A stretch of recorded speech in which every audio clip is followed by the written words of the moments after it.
아침을 시작하는 슬기로운 방법. 오늘 내게 이로운 뉴스. 묘영이의 출발 새아침.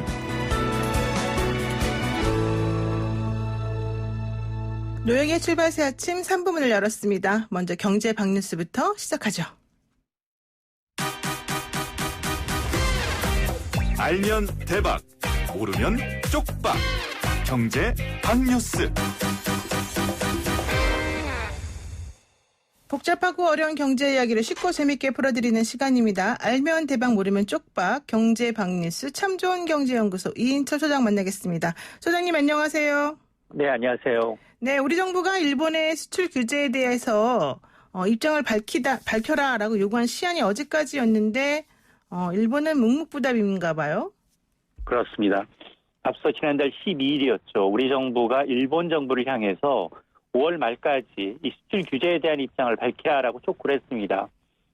지난해 7월 4일 이후 10개월 만인데 이유는 크게 세 가지였습니다. 일본이 수출 규제 사유로 내건 세 가지가 모두 회수됐다라는 판단 때문이었습니다. 그러면 그 세 가지가 뭐냐? 이 한일 간 이 고위급 정책 대화가 이제 중단됐다. 그리고 이제 수출 관리 조직과 인력이 미흡하다. 그리고 이 재래식 무기에 대해서 캐치얼 통제가 미흡하다라는 세 가지였는데 우리 정부는 지난해 말부터 한일 정책 대화를 재개했고요. 또 산업부 내 조직 개편을 통해서 수출 조직을 강화했다. 그리고 법 개정을 통해서 재래식 무기에 대한 이 캐치얼에 대한 통제 법적 근거를 명확히 했다. 따라서 이제 일본이 제기했던 모든 문제를 해결했다라는 게 우리 정부의 입장이었습니다. 하지만 어제 5월 말 데드라인이었습니다. 일본은 아무런 답변을 내놓지 않았습니다. 그거는 무슨 뜻으로 봐야 됩니까? 일단 뚜렷하게 어떤 반응이 나오지 않고 있는 걸 봐서 이제 계속해서 이제 이런 요구에 대해서는 이제 묵인하고 가겠다라는 것으로 보이는데요. 구태여 이제 긁어부스럼을 만들지 않겠다. 자신들의 입장은 계속해서 강제징용 판결 문제와 관련 있는 만큼 이 문제가 매듭지어지지 않는다면 수출 규제 완화라는 카드로 한국과 대화하지는 않겠다는 입장으로 보이는데요. 자, 그렇게 되면 우리 정부가 쓸 수 있는 카드가 뭐냐? 우리 정부는 우선 이 WTO 세계무역기구의 재판 절차를 제기하는 초강수가 있고요. 또 지소미아 군사정보보호협정 종료 카드도 남아 있습니다. 우선 이제 가장 가능성이 높은 게 이 WTO 제소 절차를 제기할 가능성인데요. 사실 일본의 수출 규제를 WTO에 제소한 이 첫 번째 절차라고 하는 한일 양자 협의는 그동안 진행해왔죠. 그러다가 양국이 지난해 11월 한일 이 지소미아 종료를 유예하면서 WTO 제소 절차도 중지했지만 그러나 이제 일본이 이처럼 이제 묵묵부답 답변이 없을 경우에는 WTO 제소 절차를 재개할 것이다라는 관측이 나올 수밖에 없습니다. 그러나 이 지소미아 중단 카드도 꺼내들 수는 있겠지만 가능성은 낮은 것으로 보는데요. 우리가 지난해 8월 지소미아 종료를 일본 측에 통보하자마자 미국이 강하게 이제 우리나라를 비판했던 것을 고려하게 되면 지소미아 중단 재추진은 쉽지 않다라는 건데요. 어쨌든 일본과의 어떤 수출 규제를 좀 동집을 찍겠다는 한국과 그리고 이와 관련해서 강제징용 판결 문제에 대해서는 확고하게 자기네 입장을 이제 관철시키겠다라는 일본 정부의 입장이 팽팽히 맞설 것으로 보입니다. 네, 그런데 지금 일본의 아베 총리의 인기도가 사상 최저로 지금 내려앉았다라는 얘기가 있는데 우리나라에 대해서 계속 이런 식으로 하게 되면은 본인들 나라에서도 좋지 않은 거 아닌가요? 지금 경제도 안 좋은데? 그런데 이제 아베 정부는 늘 어려울 때 이런 걸 이제 외부 관심, 특히나 이제 한국과의 이제 외교권을 이유로 지지율 혹은 자기 지지층을 좀 결집시키는 효과도 있기 때문에 어떤 반응이 나올지는 좀 지켜봐야겠습니다. 그렇군요. 그리고요. 코로나19 때문에 우리나라 대기업 입사 시험이 온라인으로 진행이 됐다고요? 그렇습니다. 어제 삼성그룹이 지난 주말 내에 이 코로나19로 촉발된 이 언택트 시대에 맞게 국내 기업에서는 최초로 대규모로 온라인 채용 시험을 실시했습니다. 앞서 이제 코로나19 예방 조치에 이 삼성 직무 적성 검사를 온라인으로 전환하겠다라고 발표한 바가 있는데요. 대규모 현장 시험에 따른 사회적 비용도 줄이고요. 또 비대면 시대에 맞는 채용 방식이다라는 점에서 관심이 쏠렸습니다. 시험 1일차였던 지난 토요일 30일에는 온라인 시험을 처음 접한 응시자들 다소 당황한 모습도 일부 있었는데요. 하지만 이틀차였던 어제 일요일에는 응시자들이 사전 준비상 주의사항을 이미 접한 만큼 한결 안정된 모습으로 시험이 진행이 됐고요. 삼성 측에 따르면 우려했던 부정행위나 어떤 프로그램 사항에 심각한 오류가 없었다라는 겁니다. 그래서 이번 시험 과정을 면밀히 평가 분석해서 문제점을 보완한 이후에 하반기 이후 공채에도 온라인 필기 제도를 제도화하는 것을 검토하겠다라는 건데요. 이렇게 되면 삼성 이외에 다른 기업으로도 확산될 가능성이 높습니다. 다만 이제 온라인 시험의 장단점이 있는데요. 이게 정착될 경우 어떤 환경의 통제나 또 과목별 이 변별력 등은 풀어야 할 과제다라는 지적도 만만치 않습니다. 네. 그리고 또 앞으로 중고차의 책임 보험료를 좀 낮게 깎아준다고요? 그렇습니다. 중고차 이제 성능과 이제 상태 점검 책임 보험료가 최대 25%까지 낮아지는데요. 자동차의 성능 상태 점검 책임 보험이라는 게 뭐냐? 중고차 거래할 때 중요한 판단 기준이 되는 자동차의 성능과 상태 기록 이 점검부입니다. 중고차 매매 과정에서 차량 이력이나 고장 여부에 대한 점검 내용이 실제와 다른 경우가 적지 않은데요. 이처럼 이제 다르게 작성됐을 때 구매자 이제 피해를 구제하기 위해서 지난해 6월부터 의무화된 책임 보험입니다. 실제로 한국소비자원에 접수된 지난 2016년부터 2019년까지 신청받은 중고차 소비자 피해 구제 가운데 700여 건 가운데 80%가 이 성능과 상태 점검 내용과 실제 차량 상태가 좀 다르다. 이런 불만이었습니다. 당초 이 제도는 2021년 도입할 예정이었지만 이 코로나19로 어려움을 겪는 이 성능검사 사업자와 소비자의 부담을 줄여주기 위해서 조기 도입이 결정됐는데요. 보험업계에서는 이렇게 되면 현재 39,000원대인 평균 중고차 이 책임 보험료가 3만 원대 이제 초반까지 낮아질 것으로 기대를 하고 있습니다. 네, 그러니까는 중고차 구매 시 성능 상태 점검 책임 보험을 의무화한 제도가 1년 만에 폐지될 수순에 있다. 이렇게 되면은 현실적으로는 앞으로 이제 어쨌든 뭐 결의도 잘 될 것 같기도 한데 그 중고차에 대한 책임 보험이 이렇게 낮아지게 되고 의무화가 안 된다 그러면 좀 더 위험한 거 아닙니까? 근데 이제 위험한 게 아니라 오히려 이제 책임 보험력이 낮아지는 대신에 이게 가입의 주체가 그동안은 성능 점검 사업자였고요. 네. 보험료는 그런데 이제 실비에 해당할 때 소비자가 부담했던 거죠. 네. 그러니까 소비자 부담을 좀 줄여주기 위해서 조기 도입이 결정된 겁니다. 아, 그런 거군요. 네. 알겠습니다. 네, 오늘 말씀 여기까지 듣겠습니다. 고맙습니다. 네, 고맙습니다. 지금까지 참 좋은 경제연구소 이인철 소장이었습니다. 아침을 시작하는 슬기로운 방법. 오늘 내게 이론 뉴스 노영희의 출발 새 아침.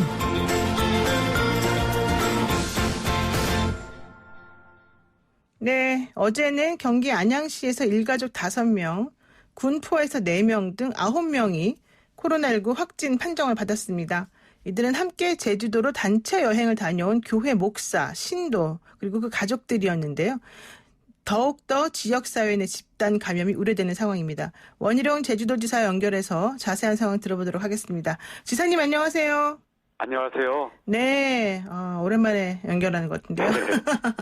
그 교회 목사들과 신도 가족은 지난 25일부터 제주도 여행을 다녀왔다고 하는데 이 25명의 여행객과 연관된 9명이 확정 판정을 받은 상황입니다. 어디에서 이 바이러스에 감염됐을까요? 네, 조사 결과 결론은 그 경기도 등 그 생활하던 곳에서 감염이 돼서 잠복 기간 모르는 채 제주도로 여행에 나선 것으로 그렇게 네. 추정이 됩니다. 왜냐하면요. 네. 처음에는 그 경기도에서 그 첫 증상자가 29일이었다라고 알려졌는데 네. 더 조사해 보니까 첫 증상자가 27일이에요. 근데 이게 감염된 후로 최소한 2, 3일 지난 후에 증세가 나타나거든요. 네.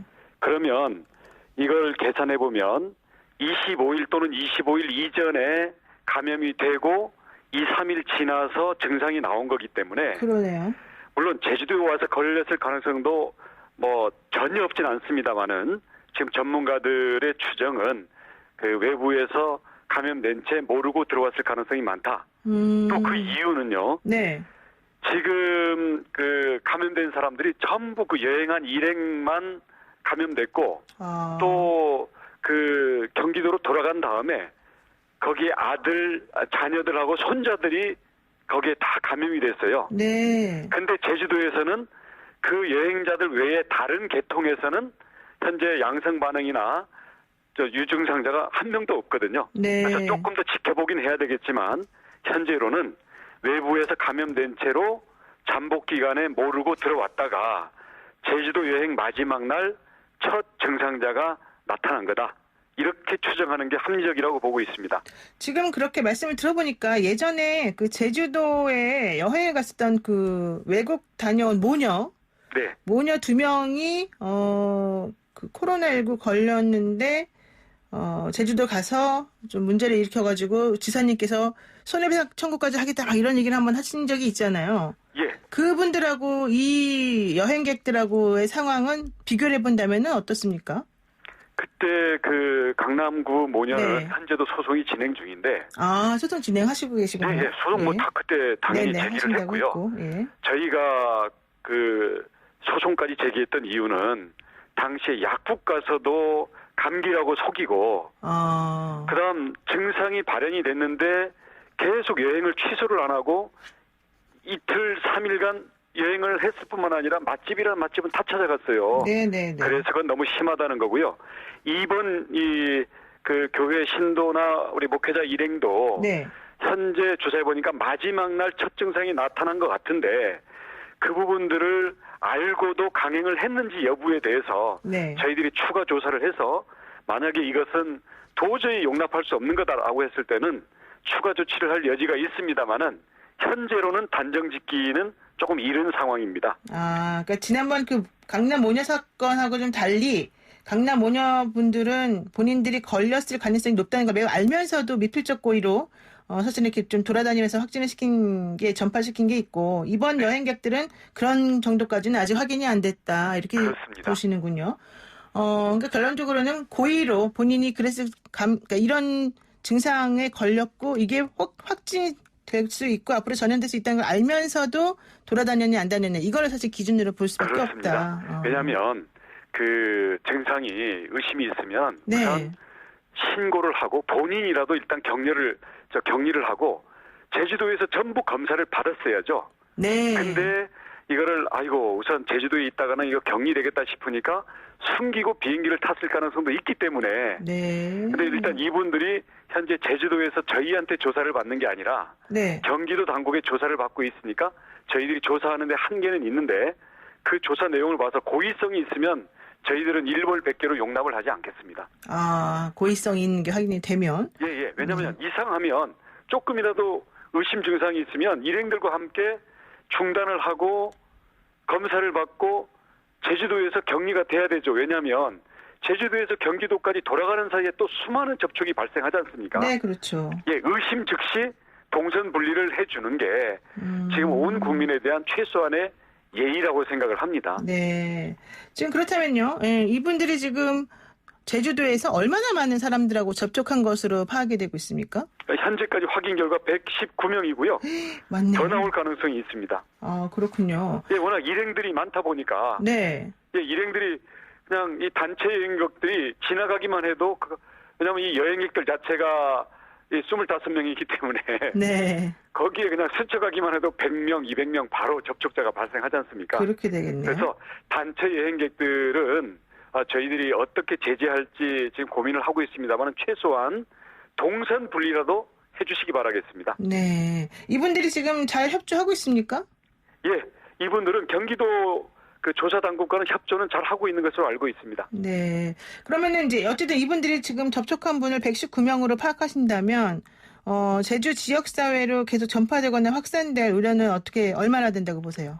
매우 위험한 상태죠. 위험해요. 그렇기 때문에 네. 접촉자 119명을 전부 자가적 격리를 시켰고요. 네. 증상 나타나는 경우에는 전원 무료 검사하는 것으로 지금 태세를 다 갖추고 있습니다. 그렇군요. 지금 N차 감염으로 이어질까 이것을 제일 걱정하시는군요. 예, 초긴장 상태입니다. 그렇군요. 자, 그리고 단체 여행뿐만 아니라 제주도에서는요, 제1회 더킹 전국 홀덤 토너먼트 대회라는 포커 게임이 있을 것이었는데 집합금지 명령을 내렸다고 하시던데 이건 어떻게 된 겁니까? 이 시국에 그것도 갑자기 제1회 대회를 왜 제주도에서 하는지 네. 제주도가 안전하다는 생각이 드니까 청정 제주 아닙니까? 여기에서 청정 제주. 예. 그래서 그거를 얌체처럼 이용하면 안 되죠. 이걸 지키기 위해서 얼마나 많은 사람이 희생하고 조심하고 있는데요. 그래서 네. 집합 금지 명령을 제1호로 발동을 했는데 네. 자기네가 손해가 너무 크다. 뭐 1억 이상 손해가 난다. 그러면서 강행을 하겠다는 거예요. 네네. 방역 조치를 해서. 네. 그래서 안 된다. 강행하면 저희들이 경찰 물리력 통용을 해서 강제 해산시키겠다. 그러니까 일단 본인들이 공식 취소를 했고요. 네네. 그 취소하면서는 아이고 그 뷔페 음식 시켜놨는데 이거라도 먹고 가게 해달라 그래서 좋다 그럼 1m씩 뛰어서 그거는 하고 가라 그랬더니 이제 밥맛이 떨어졌는지 뷔페도 안 먹고 그냥 전부 돌아갔습니다. 어머나. 아니, 너무 좀 심하신 거 아닙니까? 지사님? 아니 뷔페는 먹으라고 그랬는데 본인들이 그냥 밥맛이 없는지 그냥 안 먹고 그냥 가더라고요. 근데 이분들이 와서 아주 그냥 사회적 거리두기 철저히 하면서 방역하면서 조심해서 하면 제주도도 더 좋은 거 아니에요? 사람들 많이 오고 요즘 관광도 많이 안 한다는데?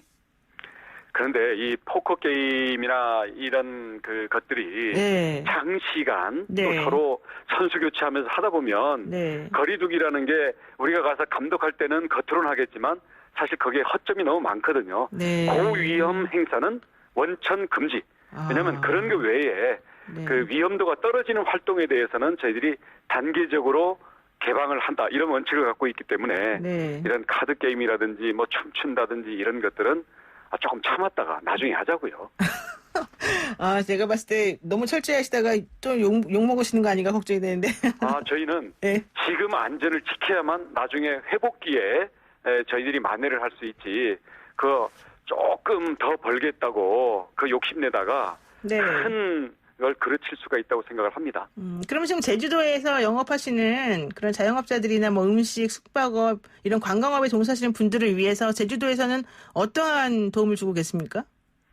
우선 긴급 지원이라든지 융자 이런 네. 것들을 하고 있고요. 네. 지금 그 우리 문화재청이랑 협력을 해서 그 문화유산 방문 캠페인, 그러니까 여러 가지 우리 방역 매뉴얼들을 철저히 갖춘 채로 하는 것들은 저희들이 장려를 하고 있습니다. 예를 들어서 미술관 같은 경우도 서로 왕복으로 다니는 게 아니라 편도로만 다니게끔 동선을 관리한다든지 네. 아니면 거리를 두고 한다든지 식당 같은 경우에도 서로 지그재그로 마주보고 앉는다든지 네. 이런 식으로 해서 방역에 대한 아이디어가 충분히 대비된 것은 우리가 하나씩 회복을 시켜가겠고요. 네. 근데 과거 코로나 이전의 상태로 그냥 대책 없이 돌아가는 것들에 대해서는 우리가 철저히 걸러서 가야 되겠다. 이런 입장입니다. 그렇군요. 그리고 아이들이 지금 한창 등교를 순차적으로 하고 있는 중인데 사실 네. 마스크 쓰기가 힘들 만큼 좀 덥지 않습니까?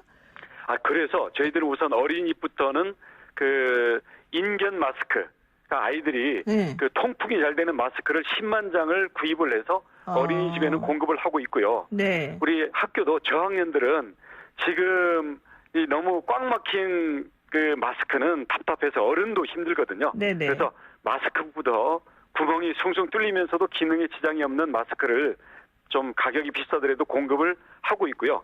그 밖에도 학교와 보건소 또 우리 행정당국의 관용 차량 등등을 해서 발생 즉시 동선 분리해서 저희들이 행정력을 집중할 수 있도록 철저한 협력 체계를 구축하고 있습니다. 근데 그 마스크가 구멍이 숭숭 뚫려 있으면은 침 튀기고 그러는데 전혀 지장이 없을까요? 괜찮은가요? 마스크가요. 네. 그 우리가 침이 튀기는 그 비말을 차단해주면 네. 사실은 감염 가능성을 거의 차단을 한다 그래요. 네. 왜냐하면 코로나 바이러스가 그 침이라든지 콧물이라든지 이런 데 묻혀서 가는 거지 네. 그 바이러스가 개별적으로 점프해서 사람한테 오는 게 아니거든요. 그렇기 때문에 비말을 차단할 수 있는 기능이 있으면 네네. 일단 우리 그 마스크의 기능은 거의 대부분 된 거라고 보기 때문에 저희들이 그 구멍도 미세한 구멍이지 큰 구멍은 아니에요. 대신 네. 가격이 비싸더라고요. 네. 대신 여기는 돈을 아끼지 말자 그래서 저희가 이미 10만 장을 구입해서 어린이집에는 공급을 다 했고요. 네네. 교육청과도 협력을 해서 저희들이 돈을 아끼지 않고 공급을 할 생각입니다. 도비를 아껴서 주민들을 위해서 도민들을 위해서 다 쓰시는군요. 그럼요. 재정은 이런 때 쓰라고 있는 거죠. 네, 그렇군요. 그리고 수도권에서는 사회적 거리두기가 다시 강화가 되는데 제주도는 생활 속 방역 이게 충분합니까? 제주도는 네. 전국보다 2주일 늦게 간다라는 방침을 정하고 있고요. 그래서 네. 이번에는 전부 보류가 됐습니다. 그러면 살짝 거리두기를 하는 거예요, 지금? 만약에 네. 위험이 커지면 네. 그 부분에 대해서 위험도가 높은 부분은 다시 전 단계로 복귀한다. 이런 원칙을 두고 있기 때문에 저희들은 일률적인 그 거리두기 완화가 아니라 위험도에 따라서 그리고 한 발 한 발 단계적으로 가고 검증에 걸리면 뒤로 다시 도로 후퇴한다. 이런 방침을 가지고 전국과는 다른 기준을 적용하고 있습니다. 네. 도지사님 옛날에 학생운동하던 때 모습이 갑자기 팍팍 생각이 나네요. 지금 하시는 걸 보니까 되게 아주 용감하고 아주 진취적으로 적극적으로 하고 계신데 자, 날씨가 좋다 보니 사실 저희도 제주도 한번 가고 싶다 이런 마음을 좀 원래 가졌는데 도지사님하고 인터뷰하다 보니까 그럼 안 되겠다 스스로 생각을 하고 있습니다. 오시는 건 좋습니다. 그래요? 그럼 어떻게? 조심하셔야 되고요. 예. 그다음 들어오신 다음에 조금이라도 이상하면 네. 아이고 빨리 집에 돌아가야지 그때까지 별일 있겠어 이러지 마시고 제주도에서 철저히 검사하고 지원해 드리니까 바로 신고만 해주십시오. 그러면 소송 당할 일 없고요. 네. 그리고 조심할 자신이 있으신 분들은 네. 지금 요새 얼마나 답답하십니까? 네, 해외도 못 답답해요. 가고 예. 제주도 와서 힐링하십시오. 괜찮습니다. 그래요? 예. 좀 불안한데. 조심한다라는 그 각오를 하고 오셔야 된다라는 거죠. 네. 놀러 가기만 어려워서 참 마음을 먹을 수 있을지 모르겠어요. 네. 일단 오늘 말씀. 조금만 참고 희생하셔야 나중에 더 우리 찬란한 내일이 오지 않겠습니까? 예, 알겠습니다. 오늘 말씀 여기까지 듣겠습니다. 고맙습니다. 네, 고맙습니다. 네, 지금까지 원희룡 제주도지사였습니다. 친절한 시사, 시원한 통찰. 노영희의 출발 새아침.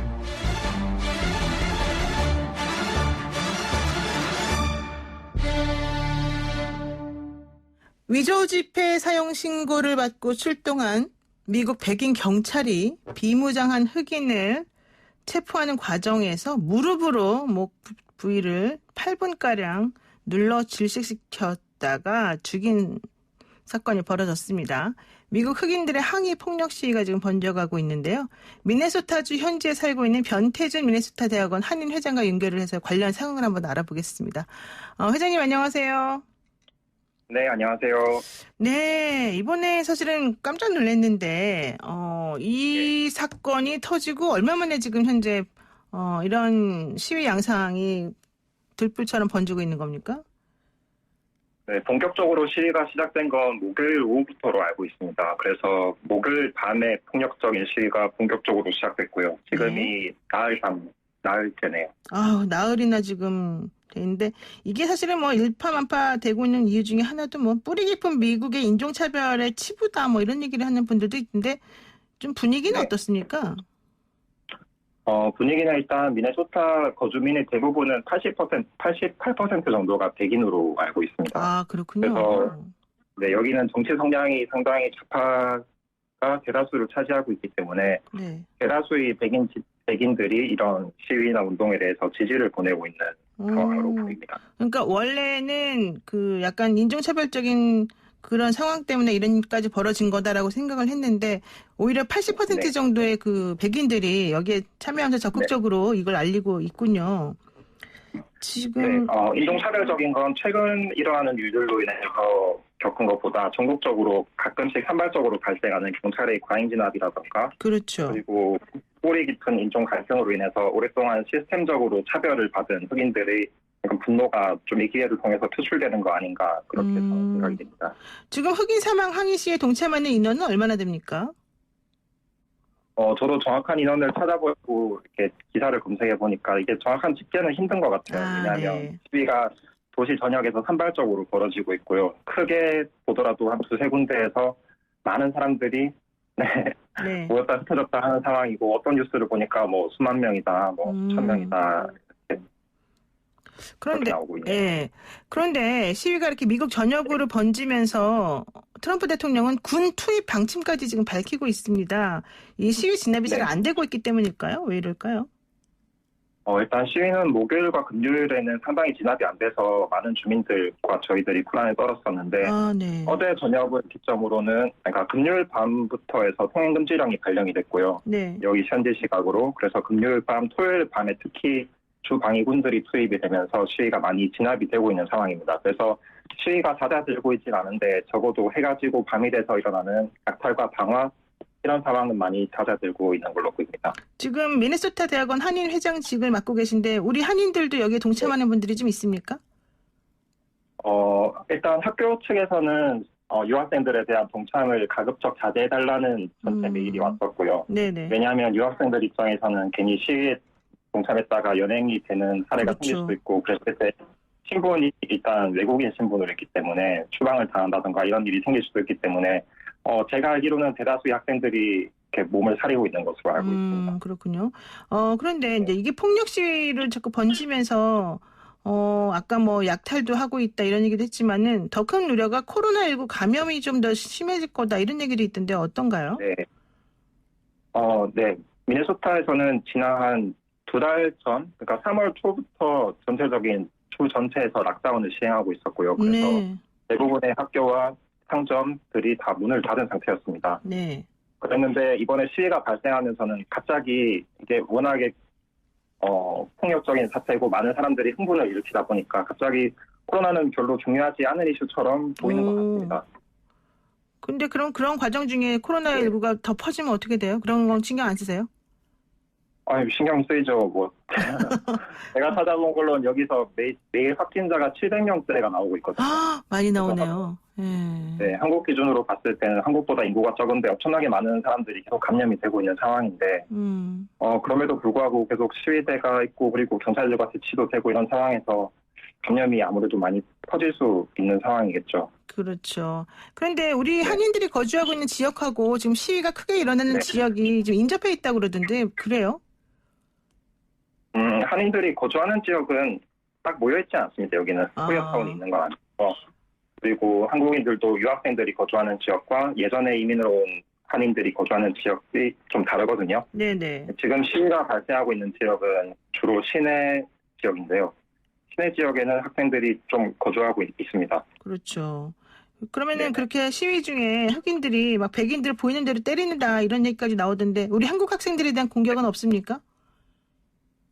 그건 좀 사실과는 조금 다른 것 같습니다. 왜냐하면 아까 말씀드렸다시피 대다수의 시위 참여자가 백인이기도 하고 그리고 폭력을 사용하는 흑인들도 백인들도 동시에 있는 걸로 알고 있고요.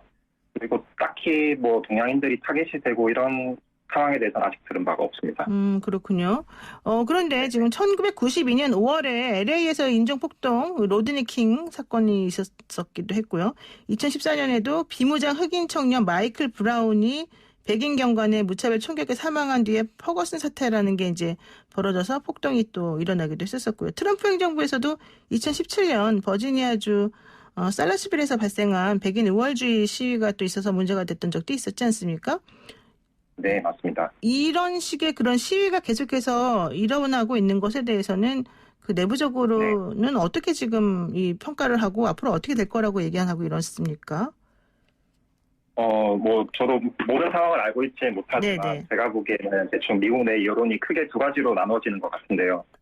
약간 트럼프를 지지하는 우파의 시각에서 보기에는 흑인들은 당연히 범죄율도 높고 교육 수준도 낮고 일도 안 하고 게으르고 이렇게 차별적으로 생각하는 분들도 사실 많이 계시는 게 사실이고요.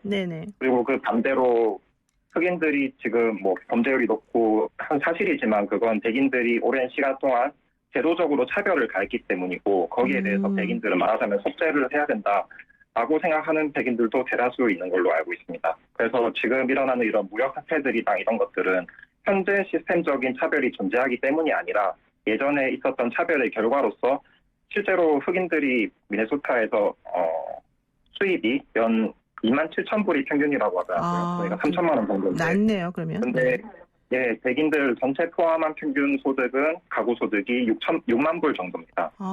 그러니까 7천만 원이 넘는 상황인데 흑인들이 그만큼 자가율도 낮고 소득도 절반에 훨씬 못 미치고 이런 것들이 어떤 것이 원인이다라고 하기는 어렵지만 아무래도 좀 그런 긴 차별이 원인이고 그리고 그런 예전에 잘못되었던 행동들 교정하기 위해서는 오랜 시간이 걸리지 않을까. 그리고 그런 차원에서 일어나는 이런 시위가 아닐까 저는 그렇게 생각합니다. 네, 근데 트럼프 대통령이 이번에 이 플로이드 사건을 둘러싼 폭동을 보고 트위터에다 올린 글이 좀 문제가 되는 것 같아요. 약탈이 시작되면 총격 시작, 뭐 이런 글을 올렸다고 하던데 네네. 여기에 대한 반응은 어떻든가요?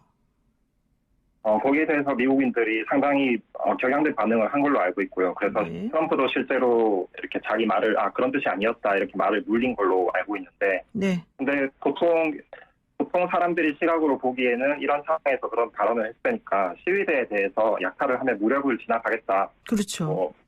뭐 사살도 불사하겠다 이렇게 들리죠. 보인 것 같습니다. 예.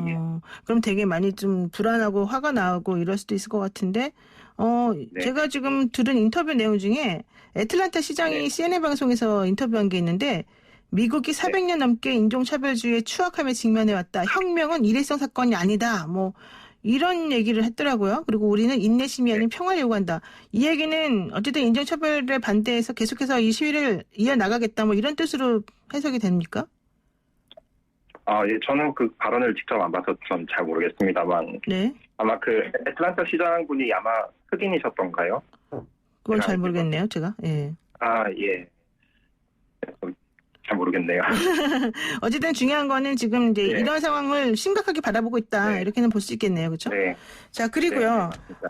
학생들이 네. 지금 한인사회가 자체적으로 통행 금지 시간까지 이렇게 설정하면서 좀 밖에 다니지 말아라. 이렇게 위험에 대비하고 있다는데 어떻습니까? 통행금지 시간은 여기 주 차원에서 내려진 행정명령으로 알고 있고요. 그래서 저녁 8시부터 아침 6시까지 금요일, 토요일, 일요일 그 통행금지령이 계속되고 있습니다. 네. 그래서 어제 같은 경우는 보니까 8시가 넘어서 돌아다니는 사람들에게 주 경찰들이 이제 수십 명씩 무리를 지어서 그리고 군용차를 타고 이동을 하면서 거리 밖에 있는 사람들에게 발포를 하고, 그러니까 실탄을 쏘는 건 아니고요. 페인트탄과 공포탄과 뭐 이렇게 최루탄 같은 걸 쏘면서 시민들에게 당장 들어가라고, 안 들어가면 바로바로 체포를 하는 그런 좀 강한 진압을 하고 있고요. 네. 그래서 그 사실에 대해서 잘 인지하고 있지 못한 유학생들이 있을 것 같아서 그렇게 따로 공지를 했었습니다. 그렇군요. 그런데 사실 코로나 때문에도 사람들하고 네. 바깥에 나가서 뭐 놀거나 모이거나 이런 데 하지 말아라. 좀 거리를 둬라. 이런 운동이 계속 있었던 거잖아요. 근데 네, 맞습니다. 이번에 이 소요 사태 때문에도 이게 계속 강화가 된다면 사실 좀 생활을 하거나 학업을 하시는 분들 입장에서는 많이 불편할 것 같습니다. 네, 뭐 불편함이 있는 건 사실이고요. 그리고 일단 이 2달이 넘도록 계속 봉쇄 조치가 이어지고 있기 때문에 그러니까요. 예. 뭐 사회 활동을 하거나 아니면 저희 대학원생들 같은 경우는 학교에 나가서 실험 장비를 이용해서 연구를 진행해야 되거나 이런 경우도 있는데, 네. 그런 많은 지장을 받는 학생들이 꽤 많이 있는 걸로 알고 있습니다.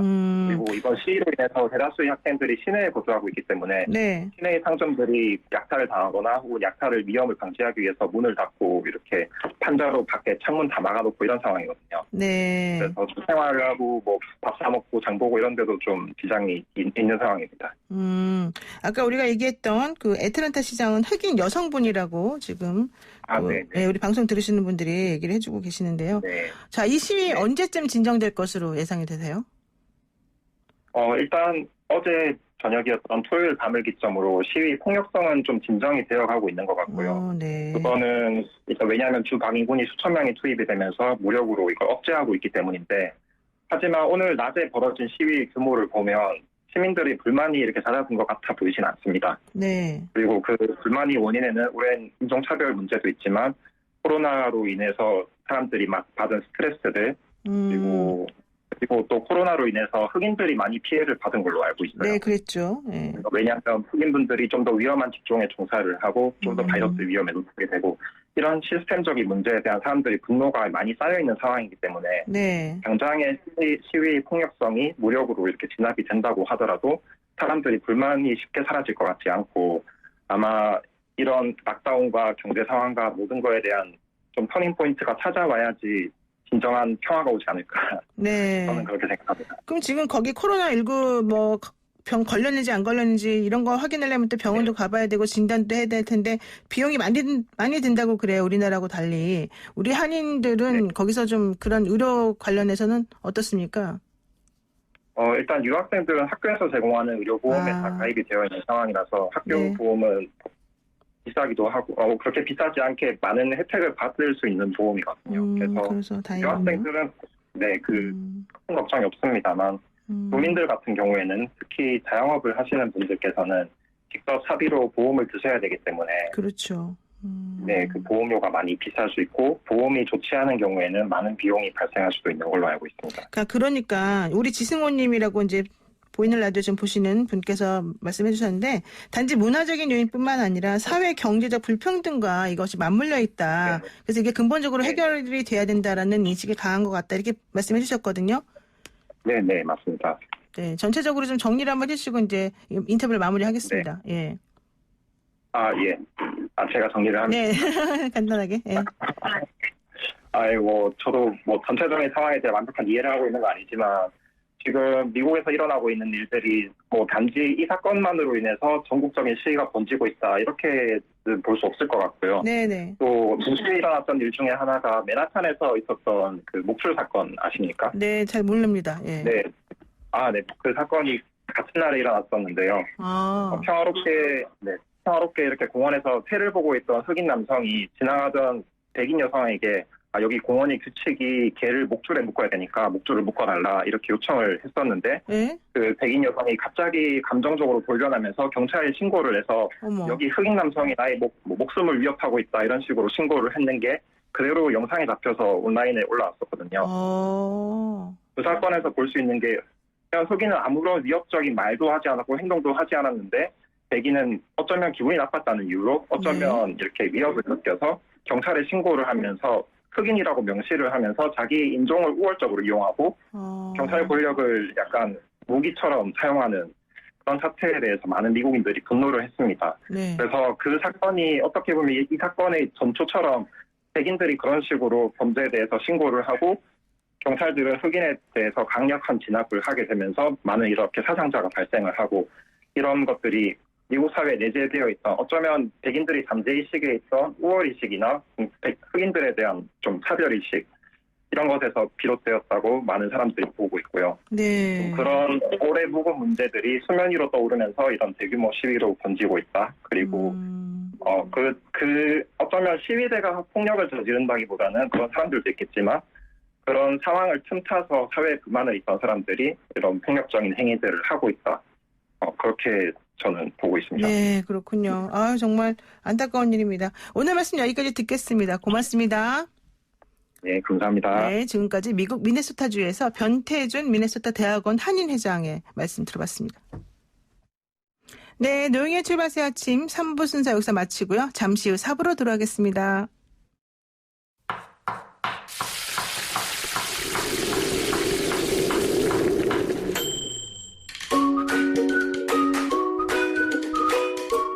뉴스 탐구 생활. 맛있는 음식.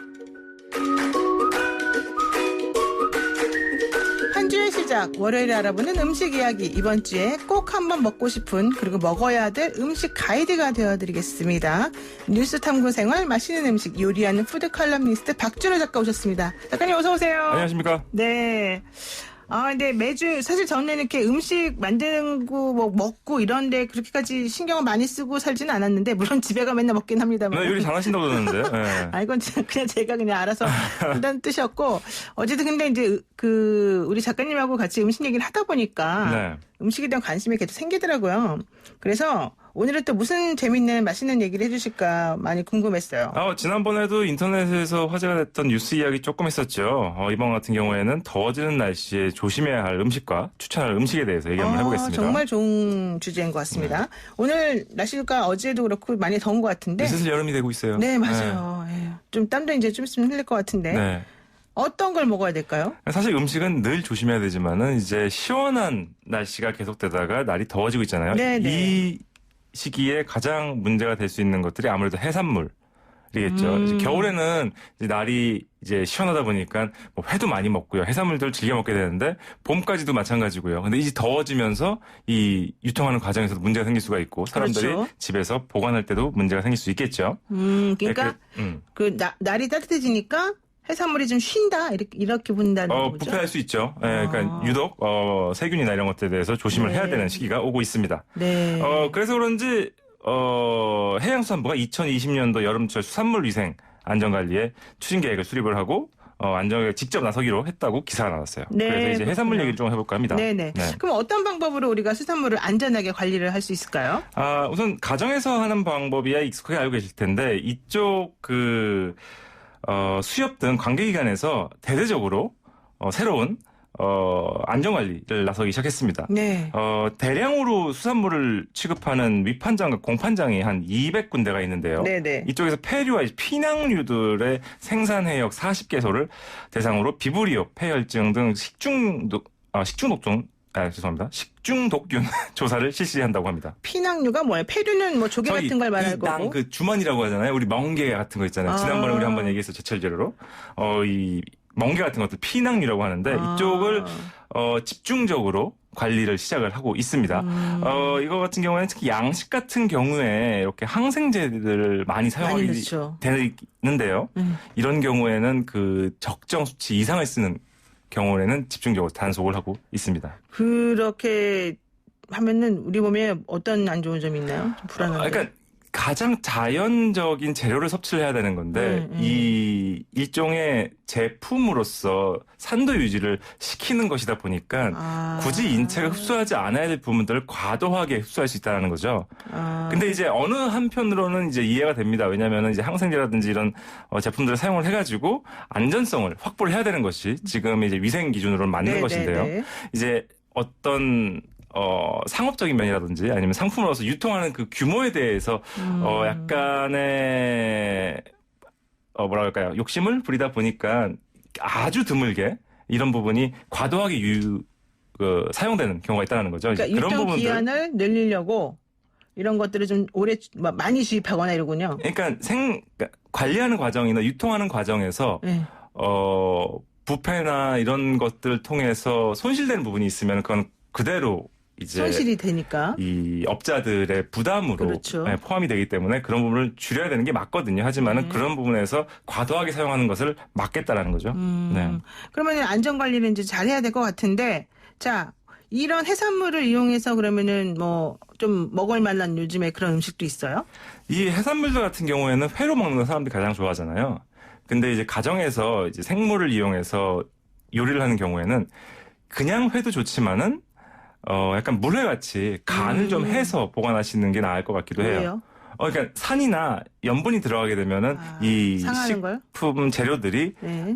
상하는 기간이 늘어나건 그렇죠. 조금 더 오래 버틸 수가 있거든요. 네네. 그래서 첫날에 구하신 회는 뭐 즐길 만큼 즐기시고 혹시 남는다면은 뭐 소량이 나면 버리셔도 되겠습니다. 너무 많이 남았다. 그러면은 아깝다고 냉장고에 바로 넣지만 마시고요. 네네. 살짝 감히 조리를 해가지고 보관하시면 좋을 것 같아요. 아주 좋은 네. 그 팁을 알려주셨습니다. 자, 그리고 오늘부터 이제 6월이 됐습니다. 6월을 맞아서 제철 음식 우리가 좀 먹어야 된다고 하잖아요. 네. 뭘 먹으면 좋을까요? 역시 이제 철이 바뀌면서 이제 식재료에 대한 기사들이 많이 나오고 있는데요. 네네. 그 중에 상당 부분 차지하고 있는 것이 보라색 채소, 보라색 과채류들에 대한 소개가 많이 올라오고 있습니다. 네. 그러니까 보라색 과일들은 예전에 슈퍼푸드라고 많이 이제 방송에서도 노출이 네, 됐던 것 맞아요. 같아요. 네, 몸에 대표적인 좋다고. 것들이 뭐 베리류들 대표적이고요. 베리 종류. 네, 그다음에 포도도 마찬가지고 그다음에 비트 있죠. 사실 네, 이 비트. 비트는 양식 쪽에서는 겨울 재료에 어울린다고 하지만은 국내에서는 이제 이 시기에부터 뭐 동치미도 만들어 먹더라고요. 비트로요? 네, 콜라비나 비트 이용해서 네. 이런 것들 먹고 있는데 가지는 어때요? 가지. 가지도 마찬가지죠. 네. 네, 이 보라색을 가지고 있는 것이 항산화 적인 성분이 많다고 해서 네네. 사람들이 추천을 많이 하는데요. 가지나 비트 같은 경우에는 뭐 1년 내내 많이 드실 수도 있겠지만은 특히나 지금 이제 6월이 되면서 복분자가 나오기 시작을 하죠. 네네. 네, 이런 보라색을 띠고 있는 베리류들 먹으면은 이 안토시아닌을 섭취하면서 항산화 작용에 좋다고 합니다. 그러니까는 보라색 과일이나 채소를 슈퍼푸드라고 하는데 이 음식들을 먹게 되면은 항산화 작용이 있어서 몸에 좋다는 거예요? 그러니까 노화를 늦춘다라고 얘기를 많이 하죠. 우리가 꼭 먹어야 되는 거네요. 예, 그래서 이제 제가 항상 드리는 말씀이지만 주기적으로 꾸준히 섭취를 하시면은 도움이 될 것 그럼 같고요. 생으로 먹어요? 아니면 익혀서 먹어요? 베리 같은 경우에는 이제 제철이다 보니까 이 생으로? 산딸기나 복분자 같은 거 생으로 먹는 그 맛이 있죠. 네. 근데 이제 댁에서 드시면 아시겠지만은 곰팡이가 금방 피웁니다. 맞아요. 금방 사오자마자 내일 네. 피더라고요. 이런 그래서 산딸기나 복분자 같은 것들을 드실 때는 그 홈이 파여 있는 부분 있죠. 이 채취를 하는 과정에서 가지 떼어진 그 홈이 있는데 그 부분을 확인하고 드시는 게 좋아요. 왜냐면 그 부분부터 곰팡이가 서있기 때문에 그 확인을 하시고 생으로 즐기시다가 어느 정도 남으면은 냉장보다는 그냥 냉동에 넣어 드시는 것도 방법입니다. 얼려버려요. 그냥? 그 다음에 꺼내서 갈아서 스무디나 주스처럼 드시던지 아니면은 설탕을 아주 살짝만 넣고 졸여서 잼 대용으로 드시는 것도 방법이죠. 그렇게 먹는 게 좋군요. 네. 그건 이제 아까 말씀하신 베리 종류? 네. 지금 이 보라색 과일 중에 가장 제철을 맡고 있는 것은 블루베리 이런 복분자라고 할 수 있겠고요. 예. 블루베리 같은 경우도 이제 철인데 이 산딸기와 복분자의 철이 더 짧습니다. 그래서 저 같은 경우에는 주로 이 초여름과 늦은 봄쯤에 이 복분자나 산딸기를 주로 먹고 그 다음에 이제 블루베리를 먹게 되죠. 네. 아까 똑같은 음식도 철이 조금 나뉘니까 일단 앞에 먹고 뒤에 먹고를 조금. 네, 워낙 그 산딸기 쪽이나 복분자가 과육이 무르고 약하기 때문에 오래 재배나 유통이 되지가 않아요. 그런데 이제 그에 비해서는 이 블루베리는 껍질에 감싸져 있고요. 그래서 이제 그 생산이나 아니면 유통이 더 쉬워지는 거죠. 이런 것들을 먹으면은 머리가 좋아진다. 뭐 전체적으로 노화를 막을 수 있는 역할을 한다고 합니다. 그래서 체리도 마찬가지고요. 특히나 이제 검붉은 체리들 또 요새 시장에 많이 보이고 수입 과이긴 하지만은 포도 중에 유독 색이 진한 블랙 사파이어라고 있어요.